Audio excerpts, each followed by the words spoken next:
शिवकालीन किल्ले विशालगड मार्गावरील गजापूर येथील कासारी धरणाच्या जलाशयात आंघोळीसाठी उतरलेल्या युवकाचा पाण्यात बुडून दुर्दैवी मृत्यू झाला.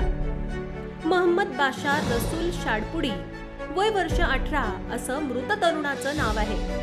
ही घटना शुक्रवारी सकाळी 8च्या सुमारास घडली.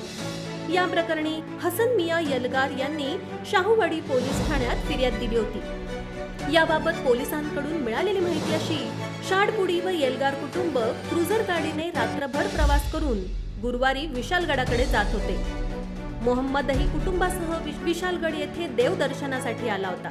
या दरम्यान गजापूर येथील सतीचा गौंड या परिसरातील कासारी धरणाच्या बाजी प्रभू जलाशयाकडे आंघोळीसाठी त्यांनी गाडी धरण पात्राकडे वळवली.